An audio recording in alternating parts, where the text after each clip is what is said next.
Hello everyone, my name is Jeff Phillips and I'm a doctoral student at East Tennessee State University. I appreciate you taking the time to watch my video. Today I'm going to discuss higher education, budget problems and pitfalls.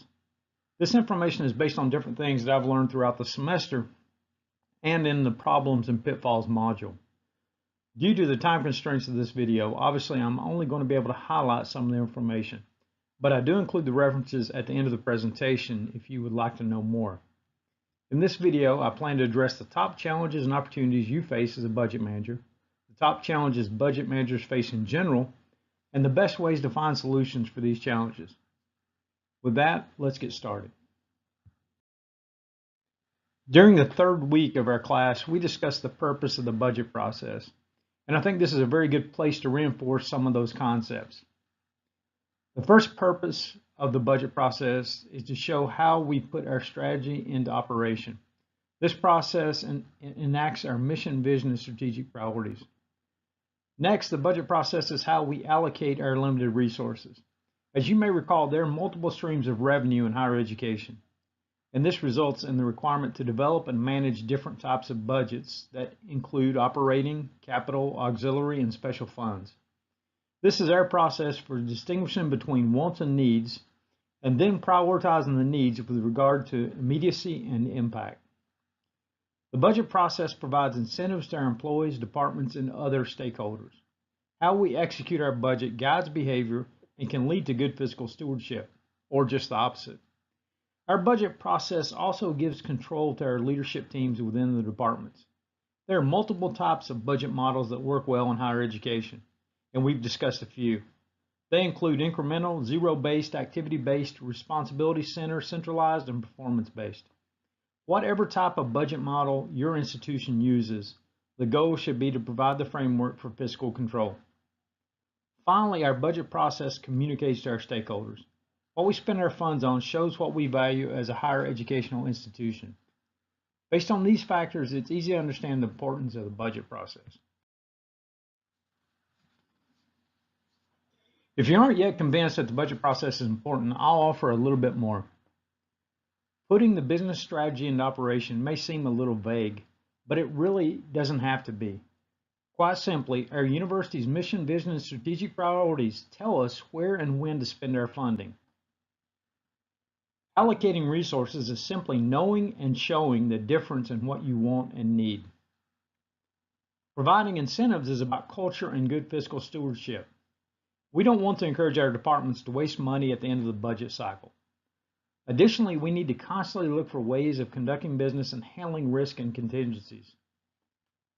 In regards to giving control, we have to recognize that there are really two types of budgets that department heads have to be concerned with: the university budget and their department budget. We need department heads to manage theirs and support the institution's budget. Finally, I would argue that there's no louder message to our stakeholders than how we control our budget process. Wasting money or spending it on things that don't support our mission, vision, and strategic priorities resets everything and tells everyone what we really value. If we say we want to be a research institution, but all of our funding goes to our athletic departments, then being a research institution is probably not really our strategic priority. And you may ask, what happens if we aren't fiscally responsible? There are consequences if higher education institutions fail to manage the budget process. Since 2014, approximately 500,000 students have been displaced by college closures. During these 5 years, more than 1,200 campuses have closed across the U.S. The for-profit colleges account for 88% of these closures, but not-for-profit have been impacted as well. When campuses and colleges close, the impact on current students is significant. Many of these students lose money, college credits, or they just don't return. I would also argue that the reputation of higher education as a whole suffers as well. The public questions our entire system. Additionally, college closures disproportionately hurt older students, low-income students, African American, and Hispanic students, as well as veterans. I realize that this is the worst case scenario, but it is routinely happening. Many schools are impacted by poor fiscal management and bad budget management in the form of deferred maintenance on infrastructure, lower quality of services, and a heavier reliance on adjunct professors, just to name a few.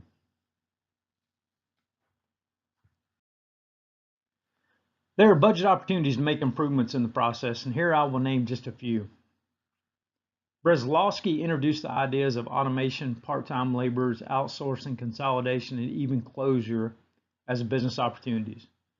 But I think there's even more that can help. First, I think that we really help in developing a strategic plan that supports the students and the community.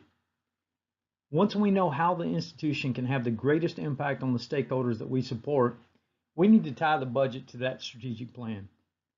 If the strategic plan is right and we follow a disciplined budget process, we're in the best position for future success. Next, following a simple business model, we need to increase revenues and cut costs. There are many ways to do these things, and we have discussed several of them in this course. We can build and strengthen the multiple streams of revenue. We can grow enrollment, build a larger endowment, compete for grants, and work to improve state and federal aid. We can also find efficiencies in our operations and curriculum, and we need to constantly reassess what we're doing. In our discussions on space allocation, we learned many techniques to better share space and fund improvements. I listed collaboration as a budget opportunity, and with this, I mean that we need to improve communication across our institution, our community, and industry. With more communication and collaboration, we can build partnerships and joint ventures with other departments, colleges, schools, communities, and industries to build better products and services that will fill immediate and future needs, and to share our costs with these other agencies. I'm not saying that all this is easy, because it's not. There will be budget challenges. The budget challenges are very real, and they come from every direction. The first challenge comes from within our own organization, and that is our organizational culture. Manning explains that culture is a pattern of shared basic assumptions learned by a group as it solves its problems of external adaptation and internal integration. Simply put, it's how we do business, and oftentimes our budget process reflects our very own culture. If we have a culture that relies on informal agreements, then we're introducing risk into our budget process. We want to purchase goods and services that meet cost, schedule, and quality standards, but informal agreements don't help with that. We need rigor in the process and formal agreements that support the execution.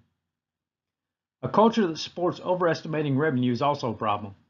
We all want to think that our institution will continue to grow, but this overly opportunistic view can result in us operating with a deficit. We need to have a culture that addresses problems before they become a crisis, and we shouldn't postpone problems to artificially balance our budget. A culture that views asking for help as a bad thing can also lead to budget nightmares. Budget analysts and department heads need to feel comfortable in seeking out help when needed. This lack of asking for help can lead to us failing to identify hidden costs in operations and procurements. I will discuss the 4 P's of politics, people, publicity, and problem areas in upcoming slides, but these are certainly challenges to having a good budget process. We introduce a lot of risk and create budget challenges when we lack an understanding of the organization, and we have colleagues that do not understand the budget process. We can address this through better communication, better oversight, and training, and we need to do all that. Finally, we need to embrace the fact that higher education operates in a very complex environment. I'll also discuss this more in a following slide.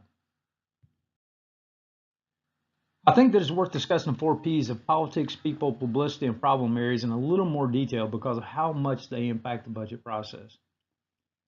Politics certainly impact the higher education process. There are many examples, but I will discuss one as an example. The increase in the number of international students was considered a growth area for a very long time.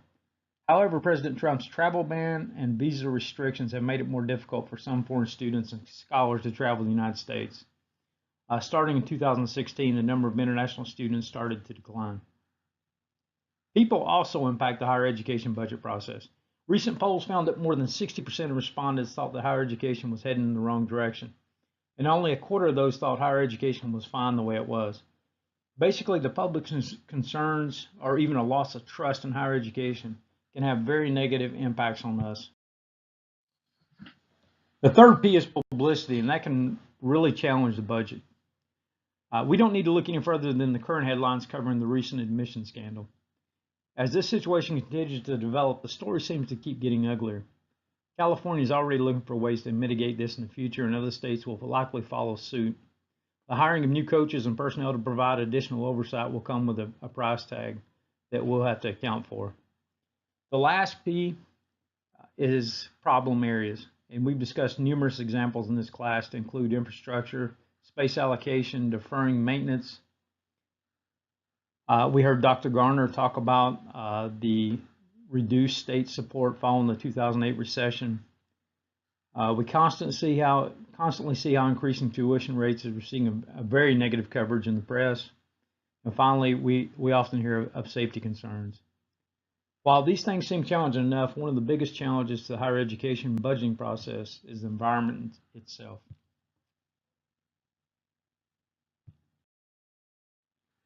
Higher education operates in a very complex environment that is volatile, uncertain, connected, and ambiguous.